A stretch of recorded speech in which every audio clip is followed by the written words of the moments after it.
Here we go. Welcome to the Maine Zone. I am Jermaine. Thank you for tuning to my podcast. Wherever you are and however you're listening, I want to let you know I appreciate it. Hope everybody's safe and healthy out there. Man, it's been a while. It's been a few months since I actually recorded a podcast. I'd be lying if I said it would take this long to do another one, but life really just happened here right at the beginning of football season. I actually recorded a podcast on my NFL predictions, and then the unthinkable happened. One of my students, a young man that I've watched grow up, spent hours upon hours with, was murdered. I started teaching him back in 2014 when he was a sixth grader, and he had navigated his life all the way to his senior year, where about a week before his 18th birthday, he was murdered. It took me a few weeks just to get my bearings about the whole situation. I still remember it vividly. It was a Friday night when I got the phone call. Then, a few days later, everything was confirmed.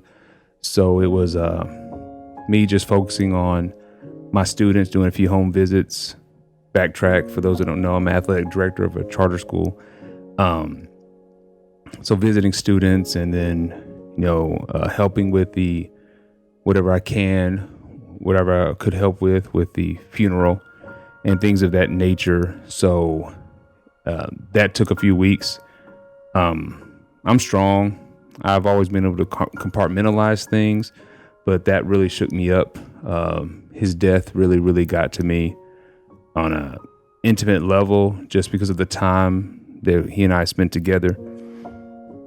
He was only 17. He had so much promise. He was a month into his senior year of high school. The gut-wrenching part, the just most hurtful part, is that he and I, along with his mother, had just sat in his living room about a week and a half prior, and we mapped out his next 5 years.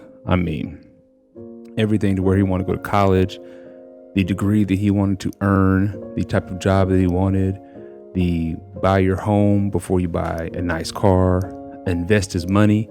He was looking forward to his 18th birthday to open up his own investment account. And then that was on a Thursday. And then on a Saturday, he and I went to dinner, spent a few moments with him, drove around San Antonio looking for a solid place to eat. But there were so many lines and things like that we ended up just at Chick-fil-A. But grabbed a bite to eat together, went through the drive-thru. That's all Chick-fil-A had open. Went through the drive-thru, dropped him off at the house, told him I loved him. Have a good evening. See you later. He's getting ready for basketball season, things like that. And then that was on a Saturday. 2 days later is my birthday. He shot me a text message, told me happy birthday. And then by that Friday, I got the phone call from his mother, and then everything spiraled from there. I was honored to be a pallbearer at his funeral. He is deeply missed daily. For me personally, I have a picture of him in my office of him. It's been sitting there since his freshman year, so it's just been there. So when I walk in my office, I essentially there's my desk, and then you just look straight ahead. There's a picture of him and several other students.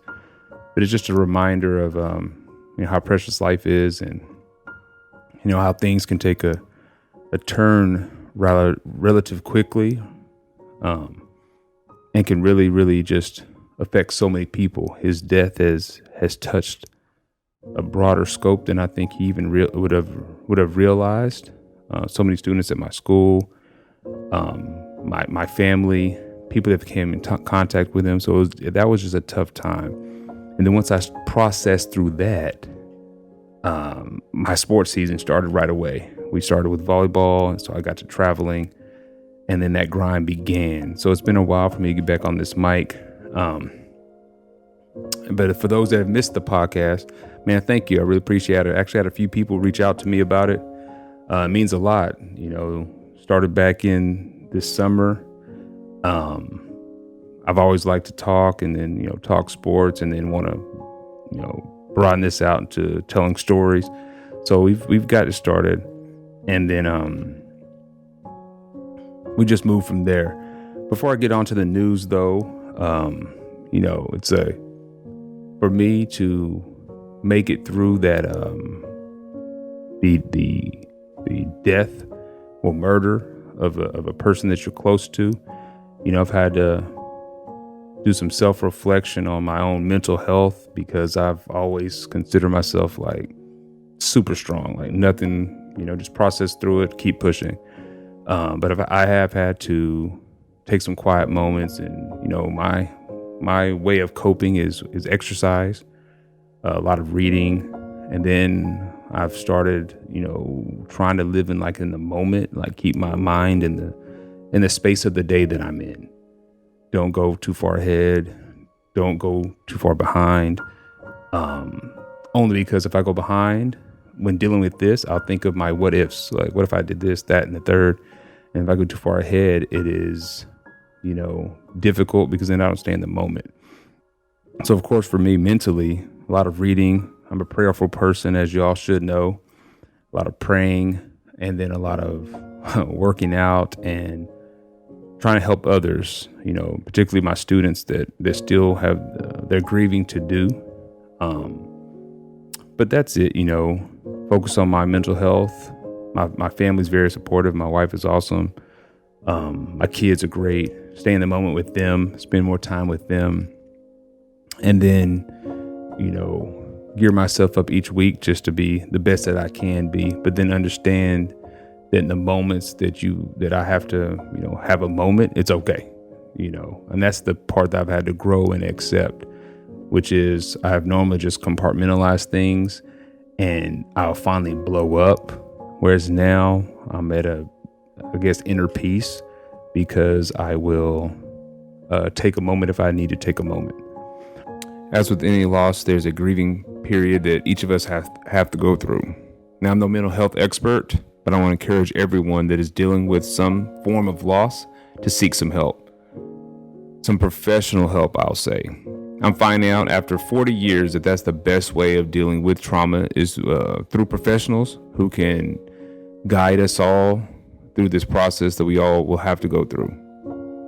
Rest well, Sebastian. Until I see you again, I love you and miss you dearly. Now let's transition to the news. The last time I did a podcast, the election hadn't happened yet. Well, the election's it's over. President Trump lost, even though he's going, you could say crazy, trying to figure out ways that he can win the election, but he lost. They're having all these lawsuits and trying to have all these recounts and all that type of stuff. But you know what? Hey, I think he's accepting his loss, and by accepting his loss, he's not doing anything. So I think for the next, 5 weeks, he's just going to be chilling. He didn't care what's going on. But big shout out to President-elect Biden. He's up there. Let's address that. He's up there, but I think he was a better choice.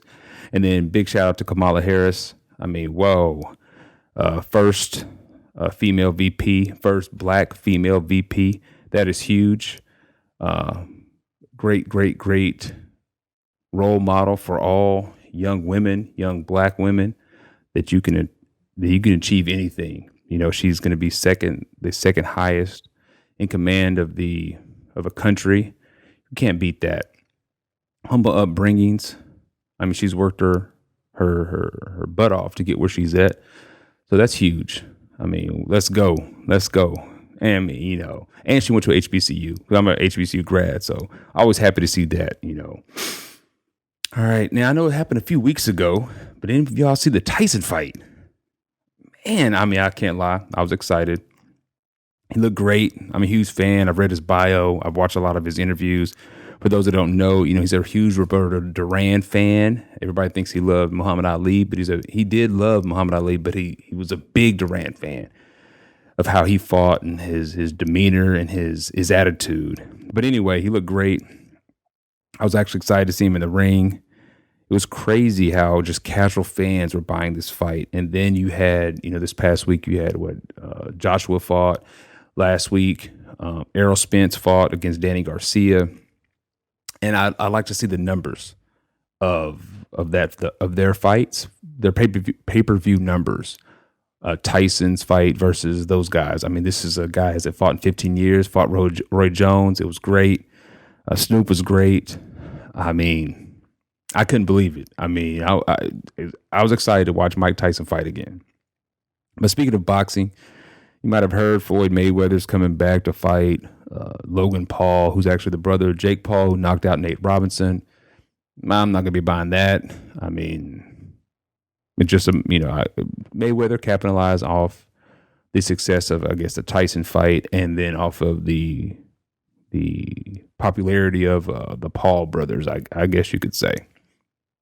NFL, they played every game this year, even though some of them have been questioned due to COVID protocol. But, every game has been played. Mahomes is balling. Say it right now. He's better than Brady ever was. He's better than Peyton probably ever was. I mean, he doesn't have the accolades yet, the rings yet. But what he does with the football, we've never seen. Bottom line. I mean, Patrick Mahomes is on another planet as far as how he's playing. Didn't play well today against the Dolphins, but, I mean, he's rolling. And then you have Brady. He looks old. He's starting to look old. And Cowboys, I mean, let's not even talk about them. The whole NFC East is horrible. But the Cowboys, man, I mean, it's depressing. I mean, should we cut Zeke? Should we tank? I mean, I don't know. But that's all I have really for the NFL today. College basketball news, Kentucky, they're struggling to win games. Kansas is playing well. They're actually led by Jalen Wilson. He comes from a basketball family. I throw him in there. I used to play with his dad a little bit at 24-Hour Fitness back in the day. I remember he was like 8 or 9 years old, could already hoop. His dad was a big-time player himself. I mean, it's great to see a young man performing, well. He's comes from a great stock of family. And it's good to see, he's a redshirt last year, got hurt. And he's playing some great basketball right now for Kansas. Prayers up for Kenyatte Johnson. Florida basketball player collapsed in his game this past Saturday. He's in critical but stable condition. Very scary. Hope the young man is okay, pulls through. You never want to see a young person just collapse on the court for whatever reason, And then, NBA's coming. That's what my big topic is today. The NBA's back. But before I get into that, have any of y'all heard about Scottie Pippen and his take on how Michael Jordan was trying to uplift himself and to be glorified during the Last Dance documentary? Look, you can say what you want about Jordan, of why the documentary finally came out. I mean, it could be so many people, so many young kids and young adults look at LeBron as the GOAT or Kobe as the GOAT. So Michael needs to remind everyone how great he actually was. But the truth is this, Pippen. Yes. All right, let's get this out of the way. Jordan didn't win a title without Pippen. We know that. But do we even know who Scottie Pippen is without Michael Jordan? Like, be thankful, Pippen. Be thankful. Like, you went on a hell of a ride for your whole career. You won 6 rings. You're considered one of the top 50. Even though if you did the top 50 today, I seriously doubt you're in the top 50. Like, take the top 50 right now. You're not in it. You're not in it. So, man, just be quiet. I mean, come on. Jeez. Or hash it out with Jordan, one off. Give him a call. George's just playing golf and running the Hornets. So just relax. But let's get to it, though. The NBA's back, like I said. The league starts December 22nd. I'm excited. So today I'm going to dive into my 10 big topics of this new season. Number 1, you've got to start with the champs. Lakers won the bubble championship this past season. Again, I didn't cover it. I wasn't, producing episodes at the time. But man, they reloaded. They built a better team around AD and LeBron. I mean, as long as they're healthy, I don't see anybody beating them. They just extended AD for the full 5. They extended LeBron for 2 more. They signed Montrezl Harrell. Traded for Schroeder. They won a title. They got better. I think LeBron's presence takes so much pressure off of Anthony Davis that when they win, it's a collective effort. Those two guys, when they lose, all cameras and analysts point to LeBron. So I think, AD is the perfect player for LeBron. And I think LeBron is actually the perfect player for AD, a better player who's able to take so much pressure off of him. But big shout out. Got to start with my top 10 with the Lakers. They stay healthy. We'll get into it later on, but it's going to be tough to beat them. They've got some shooting. I think they'll pick up some veterans off the waiver wire here in the next few weeks. Some midseason trades. So as long as they stay COVID free and the league actually has their season, Lakers are going to be right there. Number 2, though, it's going to number 2, Durant and Kyrie. Welcome back, Kevin Durant. It's been a long, June 2019 was his last game. See how they mesh in Brooklyn. I think he's coming back in MVP form. Even with an Achilles injury that he suffered, he's 7 feet. When you're that tall, you don't have to rely on just athleticism. He's probably spent plenty of hours in the lab working on that jump shot, perfecting his footwork, using angles. Kyrie is Kyrie. He's going to give you buckets. The Nets, they're going to be tough to beat. Very tough to beat. They got DeAndre Jordan in the middle just to rebound and do putbacks. It's going to be tough. Let's get to number 3, my man James Harden. First of all, what are you doing? Look, I get it. The Rockets cater too much to you over the years, and now you want out. That's fine. There's nothing wrong with wanting to be traded. But you're handling it the wrong way. Like just not showing up, going cross country partying, there's nothing wrong with the list that you provided, but saying, you turned down the extension. Like there's a way of going about things. Be a professional. In my opinion, I think the owners will use some of his actions against the league, or the players, I should say, during the next CBA agreement. And then James has to take some time and look in the mirror. You had Dwight Howard, he had to go. Not enough space. Then you get Chris Paul. Chris Paul gives you space, is a great floor general, but he had to go. And then you go with Westbrook. You change your entire the Rockets changed their entire offense, and then he's got to go. So my thing with Harden is he's a phenomenal one-on-one player. Let's get that out of the way. One of the best the game has ever seen. He has learned to play with the rules as they are to the best of his advantage. Nothing wrong with that. Is it pretty to watch all the time? No. But he knows how to, play around the rules. Nothing wrong with that. But I'd like somebody to send me a message when they saw the last time him come off a pin down or a ball screen. Seriously. Like he literally, when he doesn't have the ball, he stands at almost half court. Just go watch some games. Like that's not winning basketball. Like sometimes he should just be a decoy. Never. He just stands at half court. They throw it back to him. He goes one-on-one. He'll score or get an assist or go to the foul line. Great. But like you got to have a certain squad built around him. Now, I'm hoping like teams like Miami and Milwaukee. Well, I don't think Milwaukee could trade for him because they don't have enough assets. But like Miami, you can't get rid of like Hero and Bam. And then a number 1 for him. Philly, you can go Simmons in a number 1 or something like that. You're not getting equal value. But how does he mesh? Like if you said trading to Philly, does he want Embiid out next?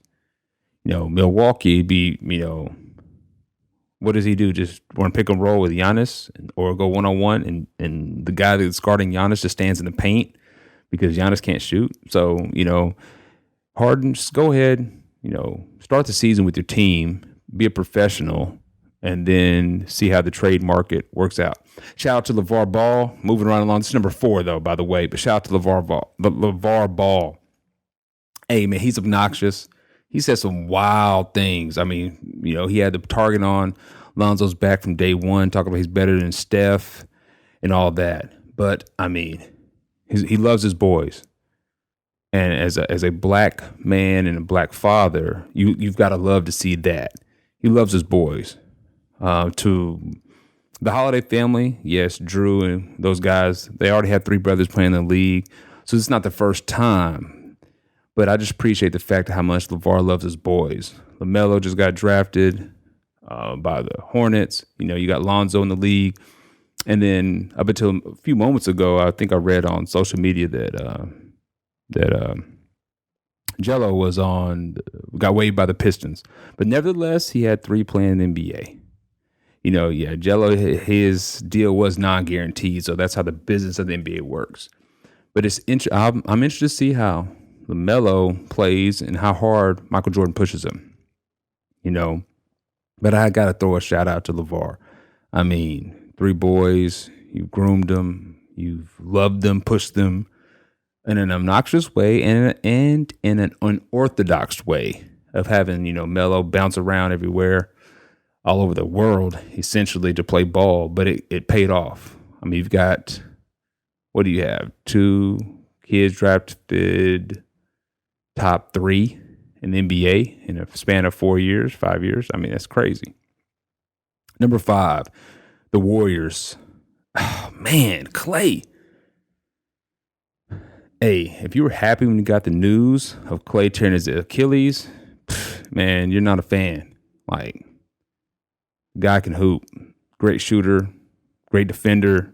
But my question for the Warriors and Warriors fans out there, if there still some, let's just go ahead and throw that out there, is their run just completely over? I mean, losing Clay, that's you lost him now for 2 years of his prime. Can Andrew Wiggins step up, be a franchise player? How much is Steph going to be able to handle carrying the load? Is Draymond going to go back to being a great player? Or is he going to be more of a triple single guy? And then, their draft pick, is he ready? Is Wiseman actually ready to contribute right away? We don't know. He looks like David Robinson from back in the day, but is he ready to contribute? Right now, they need him to do is set picks, rebound, and putbacks. But can he rotate quick enough? Can he learn the NBA game? He hasn't played. Think about it, y'all. He's played high school ball. Then he played 3 or 4 games for Memphis, and then he was done. So how fast he acclimates to the NBA game will be very interesting. But my question for the Warriors is their run over? I mean, they're all over. Most of them over 30 now. Clay's lost for the year. Draymond hasn't looked great in a few years. Even his last year that they were in the finals, he didn't look great. So how much can Steph carry? And are they done? Number 6. Oh, man, let's go to the Clippers. All right, so first off, hopefully you all watched Paul George on All the Smoke podcast and literally gave zero accountability for his play. I mean, he blamed, dude, you're the one that missed shots. Paul George, you missed shots. He gave every excuse except to say, I played bad. It's my fault. I didn't come through.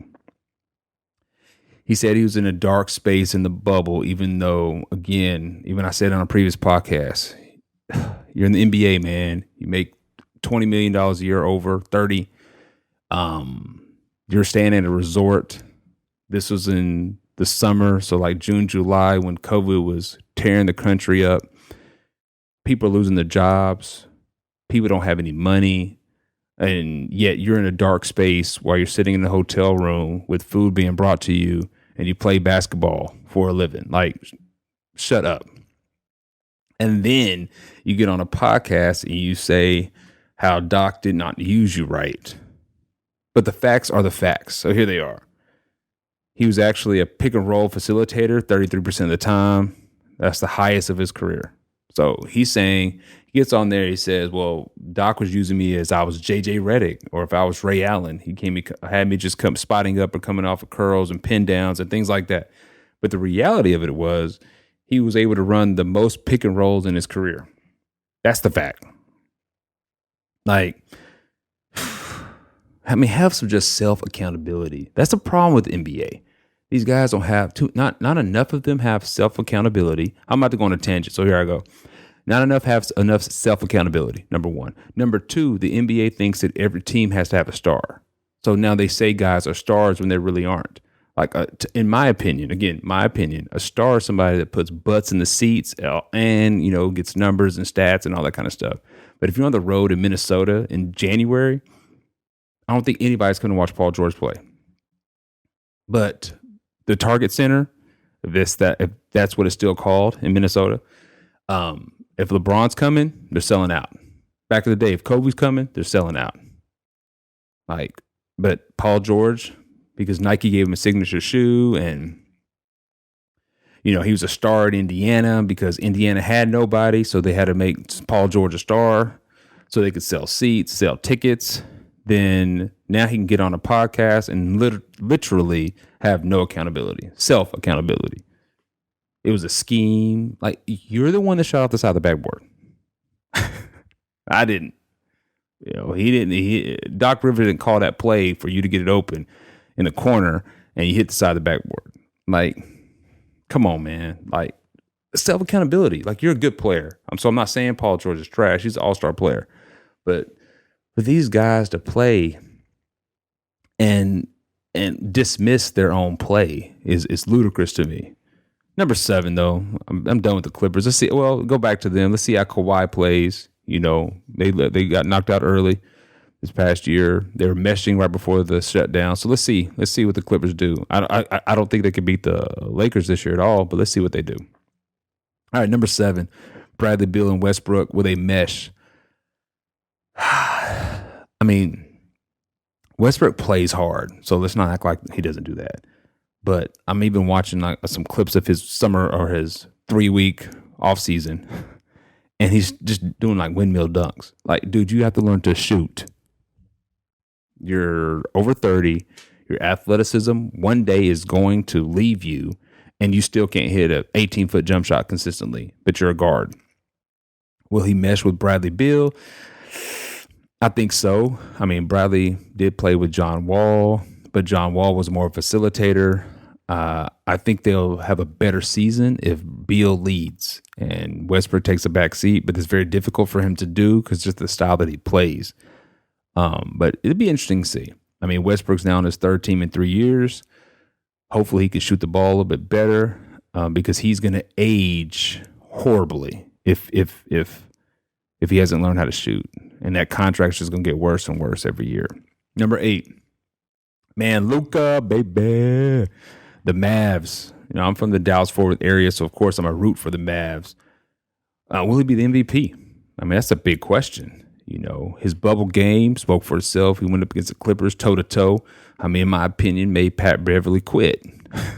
Probably not for real, but he was just cooking the Clippers so bad that I think Beverly was just like, man, I'm just going to act like my calf hurts or something. But will he be the MVP? I mean, he's going into year 3.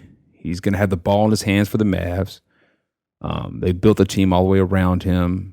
He's going to have the green light to play his game. And I think that bubble time, he always had confidence, but his play in the bubble, especially in the playoffs, I think has enhanced his confidence that much more. And then a lot of people can be talking about him. I mean, think about it, the Christmas game, he's got the Lakers. That's the prime time game. And instead of giving like Lakers versus Heat or Lakers versus Bucks, they're giving us Lakers versus the Mavs. So it's not or even they could have did Lakers versus, the Pelicans, everybody, the craze of Zion. But they didn't do that. It's Lakers versus, LeBron versus Luka. So my guess is in the MVP. He's in the running. I'm not going to give you my MVP yet, but I think he'll be in the top 5 this year, as long as he stays healthy. Then number 9. Did Milwaukee do enough to keep Giannis? And with the short offseason, was he able to improve his game? If you notice, it was funny. I was having this debate with a couple of friends of mine that said Giannis was terrible against the Heat. And he didn't play well, but he averaged 21, 11, and like 4. And that in that same conversation, we said AD dominated the Heat. And AD averaged 25, 11, and like 3, something like that. So very similar numbers. Different result. But with such a short offseason, has Giannis been able to add pieces to his game? Big question for them. Another big question is they do enough by getting Drew Holiday from the Pelicans to contend. In my opinion, I think they'll be better this year with Holiday. He'll take some pressure off of Giannis, elite defender, one of the most underrated players in the NBA, has been for the past probably 6-7 years. He can get you 20 a night, so he'll score 20 for the Bucks, take some pressure off of Giannis. But the thing with him is, does he sign a supermax? And like, did he add a post game? Like, this is a short offseason for him, So in that time, could he get comfortable with a low post game or shooting perimeter shots better? Because I called it with one of my buddies, and I said how the Bucks would fall short, which is they'll pack in the paint versus Giannis and then see if all these other guys can hit their shots. Well, it's easy to hit a shot in January. Nobody's playing defense. February, December. These guys are, the NBA players. Yes, they're entertainers. Yes, they have a great job. But just like us, it's just their job. Like you're not your 100% every day. So a game in, let me think, Sacramento on a Wednesday in January, the Kings aren't closing out hard on all of the shooters for the Bucks. Whereas in the playoffs, they were. So they fell short, and it'd be interesting to see if Giannis has enough this year, at least to get to the finals. If they don't make it to the finals, I think he's out. I think the Warriors are going to try to grab him. I think Dallas is going to try to grab him. You never even know. Let me think who else. New York's probably going to try to make a play at him if he decides to leave. And then lastly, number 10, COVID.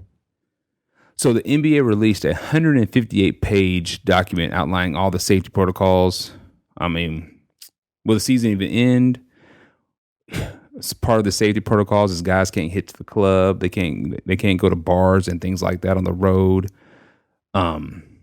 So, the guys, NBA players will be talking about that, feeling restrained and not be able to have a regular life and all of that. But they're just trying to get through the season. So that the COVID thing is my last about just will they get the season over with? The vaccine has been released. Tomorrow morning is actually going to be distributed. So we'll see how quickly NBA players get it and things like that. They shouldn't, by the way. They should go to essential workers, doctors, nurses, janitors that are working in hospitals. This shouldn't go to entertainers and basketball players. But that's my last thing about that is the how does the season play out? I was reading that the schedule is made up of you'll play in a city like back to back. So you'll travel to Portland, play 2 games. So it's less travel, which is smart. And then the NBA only released the first half of their schedule due to COVID. So then they can make adjustments as needed for the second half of the season. But again, looking forward to it. December 22nd, LeBron's, 18th year in the league, still playing some great basketball. Close it out. I anticipate the Lakers winning. We'll see, though. I mean, as long as LeBron stays healthy, there's no reason not to bet on him. You either have to have a superstar squad or him get hurt to beat him in the last few years. But that's it. Click the like button, subscribe, let me know what you think about this podcast. Until next time, stay safe, be blessed. I'm out.